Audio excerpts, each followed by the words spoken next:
बिस्मिल्लाहिर्रहमानिर्रहीम। अस्सलाम वालेकुम। आज 17 जुलाई बरोज़ जुमेरात हम बात करेंगे दो अहम केसेस के हवाले से। पाकिस्तान तहरीक इंसाफ के मेंबरान असम्बली की नाअहली का जो कोशिश की जा रही थी वो नाकाम हो गई है और पाकिस्तान तहरीक इंसाफ के जो मेंबर असम्बली हैं वो बहाल हो गए हैं।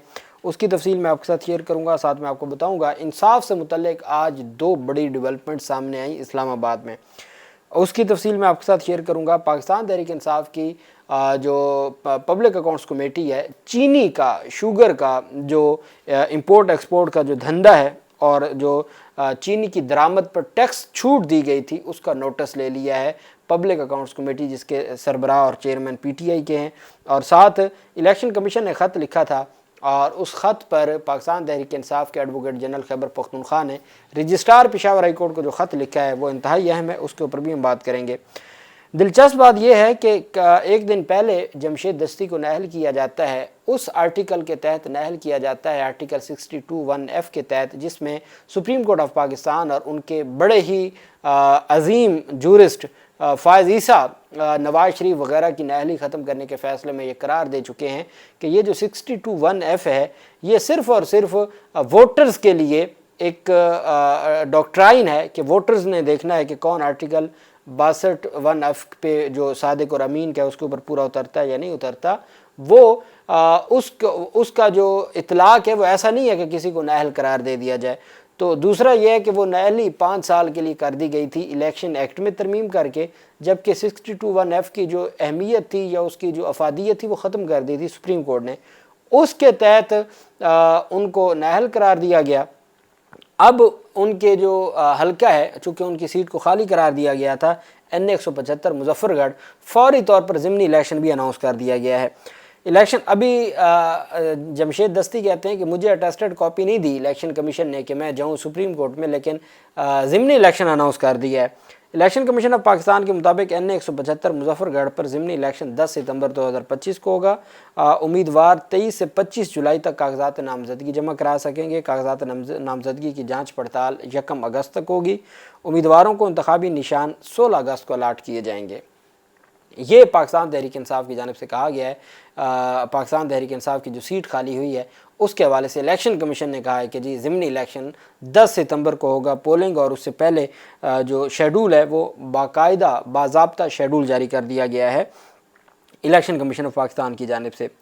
वहीं पे पब्लिक अकाउंट्स कमेटी का जो पाकिस्तान तहरीक इंसाफ के चेयरमैन हैं पब्लिक अकाउंट्स कमेटी के, उन्होंने दरामद पर टैक्स छूट, जो चीनी की दरामद पर टैक्स छूट की मंजूरी थी, उसके FBR के नोटिफिकेशन का नोटिस लेते हुए SRO पर वजाहत के लिए चेयरमैन FBR को ज़ाती हैसियत में तलब कर लिया।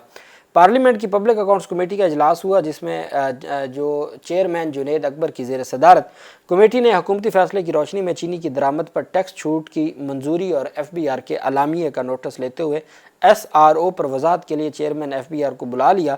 रुकन कमेटी ने कहा कि चीनी के हवाले से ये प्रैक्टिस कई सालों से हम देखते आ रहे हैं और एक्सपोर्ट पर भी पैसे लेते हैं और चीनी महंगी भी हो जाती है। कमेटी ने कहा कि चीनी के इस मामले पर हमें एक्शन लेना चाहिए, ऐसा बार बार हो रहा है। सनाउल्लाह मस्ती-खेल ने कहा कि यह अवाम की जेबों पर डाका है, चंद लोगों को नवाजने का एक तरीका है, यहाँ माफिया पल रहा है और गरीब अवाम को रुलाया जा रहा है। चेयरमैन कमेटी जुनैद खान ने कहा कि अगले इजलास में चेयरमैन FBR को हम ज़ाती हैसियत में बुलाएंगे, वो आके बताएं कि किस तरीके से ये सारा निज़ाम चलाया जा रहा है और किस तरीके से चीज़ों को आगे बढ़ाया जाता है। वाज़ेह तौर पर उन्होंने कहा कि जो आइन और कानून की खिलाफ वर्जी करेगा हम उसको बुलाएंगे और हम आवाम के पैसों की हिफाजत करेंगे। ये चेयरमैन की जानिब से कहा गया पब्लिक अकाउंट्स कमेटी की जानिब से।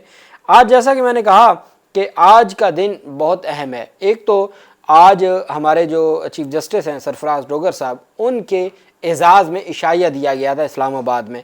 वहाँ आपने देखा होगा कि अरबाब मोहम्मद ताहिर साहब, ये वो जज साहब हैं, जब पहले 6 जजेस ने ख़त लिखा था मुदाखलत का तो उसमें अरबाब ताहिर साहब मौजूद थे और कई साफ़ियों ने यह दावा किया था कि उनके वालिद मोहतरम के हवाले से कोई मामला बना था और वो ख़त लिखने वालों में थे।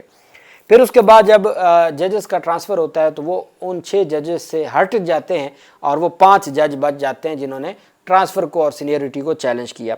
آج وہ آپ دیکھ سکتے ہیں سوشل میڈیا کے اوپر وہ ویڈیو وائرل ہوئی ہیں کہ اعظم نذیر تارڑ صاحب اور احسن اقبال جو کہ حکومتی وزیر ہیں ان کے ساتھ وہ بڑے خوشگوار موڈ میں گپ شپ کر رہے ہیں، چونکہ وہ بطور مہمان خصوصی آئے ہوئے تھے۔ آج سرفراز ڈوگر کی جو اعزاز میں عشائیہ تھا اس میں جو تقریر کی ہے، جو پل باندھے ہیں ہمارے واجد گیلانی نے جو کہ صدر ہیں اسلام آباد ہائی کورٹ بار ایسوسی ایشن کے، اس کی تو کوئی مثال ہی نہیں ملتی۔ آج آپ کو واقعی نظر آیا ہوگا جیسے اسپیکر پنجاب اسمبلی نے مریم نواز کی شان میں جو کچھ بولا تو آج اس سے بھی بڑھ کے معاملہ نظر آیا۔ وہیں پہ آج آپ کو وہ جو ترانے ہیں پاکستان کے ترانے جو فوجی یا جنگی ترانے ہیں وہ آج وہاں پر ان کی آوازیں اور وہ ترانے بجائے گئے، حالانکہ وہ تو ہمارے جو سپاہی ہیں، ہمارے جوان ہیں، جو ہمارا فخر ہیں، جو بارڈرز پر کھڑے ہیں اور ہماری حفاظت کرتے ہیں، تو وہ تو ان کا خون گرمانے کے لیے دشمن کے ساتھ بھیڑ جانے کے لیے وہ جنگی ترانے بنائے جاتے ہیں، لیکن وہ آج ہم نے دیکھا کہ چونکہ وہ ہر ایونٹ کے لیے ہوتے ہیں، وہ ہمارے لیے بڑی اہم چیز ہے، تو آج سرفراز ڈوگر صاحب کی اعزاز میں جو عشائیہ تھا اس میں بھی وہ جنگی ترانے سنائی دیے۔ پھر اس کے بعد آج اور کہا گیا سرفراز ڈوگر صاحب کی جانب سے کہ اب دیکھیے گا انصاف کا بول بالا ہوگا۔ انہوں نے کہا کہ اوورسیز پاکستانیوں آپ کے لیے اسپیشل بینچ بنا دیے گئے ہیں، اسپیشل کیسز کے لیے اسپیشل بینچ بنا دیے گئے ہیں، اب آپ کو انصاف نظر آئے گا اسلام آباد میں۔ ساتھ 6 ججز موجود نہیں تھے، 11 میں سے 6 ججز موجود نہیں تھے۔ کون؟ ایک تو 5 ججز ہیں جو سینیورٹی والے ہیں، اس میں جو 2 جج ہیں وہ چھٹی پہ تھے، جسٹس بابر ستار اور جسٹس طارق جہانگیری، وہ چھٹی پہ ہیں۔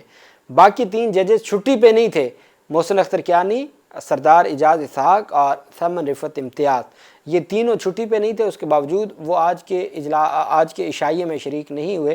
اور جسٹس آصف جو ایڈیشنل جج ہیں بلوچستان والے، وہ چونکہ چھٹی پہ تھے اس وجہ سے وہ بھی، تو 6 ججز موجود نہیں تھے۔ 6 ججز کی غیر موجودگی میں آج یہ اعزاز میں عشائیہ ہوا اور اس میں پھر تقاریر کی گئی اور بتایا گیا ملک و قوم کی جو بہتری کے لیے جو خدمات سر انجام دی جائیں گی۔ وہیں پہ چونکہ آج انصاف کا عالمی دن تھا، انصاف کے عالمی دن پر میں نے آپ کو بتایا کہ اسلام آباد میں تو چیف جسٹس اسلام آباد ہائی کورٹ کے اعزاز میں عشائیہ تھا، وہاں جنگی ترانے بھی تھے اور حکومتی رہنما بھی موجود تھے۔ وہیں پہ چیف جسٹس آف پاکستان نے انصاف کے عالمی دن کے اوپر اپنا پیغام دیا ہے عوام پاکستان کو۔ چیف جسٹس آف پاکستان حاجی یحییٰ آفریدی صاحب نے کہا کہ انصاف کسی ایک فرد یا ادارے کی ذمہ داری نہیں ہے، پاکستانیوں سن لو، جو انصاف ہے وہ صرف سپریم کورٹ کی ذمہ داری نہیں ہے، وہ صرف چیف جسٹس آف پاکستان کی ذمہ داری نہیں ہے، نہیں، بلکہ انصاف کا انسانیت کا اجتماعی فرض ہے، یہ آپ تمام لوگوں کی بھی انصاف ذمہ داری ہے، یاد رکھیے گا، آپ لوگوں کی بھی انصاف ذمہ داری ہے، یہ صرف سپریم کورٹ کی یا چیف جسٹس کی ذمہ داری نہیں، انسانیت کا اجتماعی فرض ہے۔ عالمی یوم انصاف پر اپنے پیغام میں انہوں نے کہا کہ آج کے دن عدل، مساوات اور قانون کی حکمرانی کے عزم کی تجدید کرتے ہیں۔ انصاف کسی ایک فرد یا ادارے کی ذمہ داری نہیں ہے، انصاف انسانیت کا اجتماعی فرض ہے، انصاف کی حد سرحدوں سے ماوراء ہے جو امن اور انسانی حقوق کی بنیاد ہیں۔ چیف جسٹس نے کہا کہ دنیا کے مسائل کا واحد حل قانون کی حکمرانی اور انصاف کی فراہمی ہے۔ دہشت گردی، انسانی اسمگلنگ، ماحولیاتی بحران جیسے مسائل کا حل عدالتی نظام ہے۔ پاکستانی عدلیہ عالمی انصاف کی کوششوں کے ساتھ کھڑی ہے۔ چیف جسٹس کا کہنا تھا کہ عدالتی اصلاحات اور محروم طبقے کی آواز بننا ہماری اولین ترجیح ہے۔ یہ ہمارے چیف جسٹس نے کہا کہ عدالتی اصلاحات، ابھی اور بھی کچھ جوڈیشل ریفارمز رہ گئی ہیں جو ہمارے چیف جسٹس صاحب کریں گے، عدالتی اصلاحات اور محروم طبقے کی آواز بننا یہ ہماری اولین ترجیح ہے، یہ کہا گیا ہے چیف جسٹس آف پاکستان کی جانب سے آج کے انصاف کے دن کے مناسبت سے۔ اب جانتے ہیں کہ الیکشن کمیشن آف پاکستان کی جانب سے جہاں پہلے اسپیکر کو خط لکھا گیا، پھر الیکشن کمیشن کی جانب سے گورنر کو اور وزیر اعلیٰ کو خط لکھا گیا، پھر ایک خط لکھا الیکشن کمیشن نے پشاور ہائی کورٹ کے چیف جسٹس کو اور کہا کہ جناب آپ کو بندہ اپوائنٹ کریں جو حلف لے۔ اس پر پھر رجسٹرار کو یہ خط لکھا گیا تھا اور آج ایڈوکیٹ جنرل خیبر پختونخوا جو پاکستان تحریک انصاف کے ایڈوکیٹ جنرل ہیں، انہوں نے رجسٹرار پشاور ہائی کورٹ کو خط لکھا ہے۔ پشاور ہائی کورٹ کے رجسٹرار کو خط لکھتے ہوئے ایڈوکیٹ جنرل خیبر پختونخوا نے کہا ہے کہ الیکشن کمیشن نے جو چیف جسٹس کو حلف برداری کے لیے نامزد کرنے کی درخواست کی تھی وہ درخواست غیر مؤثر ہو چکی ہے۔ کیوں؟ ایڈوکیٹ جنرل نے کہا کہ صوبائی حکومت نے خیبر پختونخوا کا اسمبلی کا اجلاس 20 जुलाई को तलब कर लिया है। एडवोकेट जनरल का कहना था कि असम्बली इजलास बुलाने के बाद इलेक्शन कमीशन का जो ख़त है वो गैर मौसर हो गया है। ख़त में एडवोकेट जनरल ने यह भी लिखा कि असम्बली का इजलास तलब करने के बाद इलेक्शन कमीशन के ख़त की कोई कानूनी हैसियत नहीं है। बेसिकली पाकिस्तान तहरीक इंसाफ अभी तक बारगेनिंग कर रही है अपोजिशन के साथ। 20 जुलाई को इजलास तो बुला लिया है, लेकिन पाकिस्तान तहरीक इंसाफ का कोई मूड नज़र नहीं आ रहा कि वो 20 जुलाई के इजलास में इनसे हलफ लेंगे। अब मैंने आपको बताया कि 5-6 का फार्मूला तो पहले ही ऑफ़र करवा दी गई थी, तो पाकिस्तान तहरीक इंसाफ 5-6 मानती है या 4-7 की तरफ जाता है मामला। अभी इसके ऊपर बात अभी कोई कतई या यकीनी बात नहीं है कि 20 जुलाई को पाकिस्तान तहरीक इंसाफ के जो स्पीकर हैं वो इनसे हलफ लेंगे।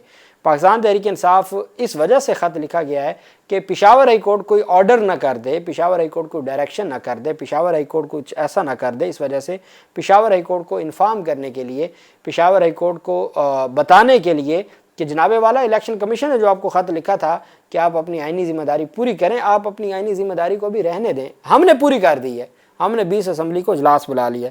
दिलचस्प बात यह है कि जो असम्बली 20 जुलाई के इजलास से मुतल्लिक कहीं ये नहीं कहा एडवोकेट जनरल ने कि 20 जुलाई को हम हलफ भी ले लेंगे। उन्होंने सिंपल इतना कहा है कि जी 20 जुलाई को इजलास तलब कर लिया गया, बस अब इलेक्शन कमीशन का जो फैसला है वो गैर मौसर हो गया है। ये एडवोकेट जनरल खैबर पख्तूनख्वा की जानिब से ख़त लिखा गया। दूसरी तरफ पाकिस्तान तहरीक इंसाफ के जो 26 मेंबरान को नाअहल किया करने की कार्रवाई शुरू की गई थी और मुअत्तल किया गया था और नाअहली की कार्रवाई शुरू की गई थी।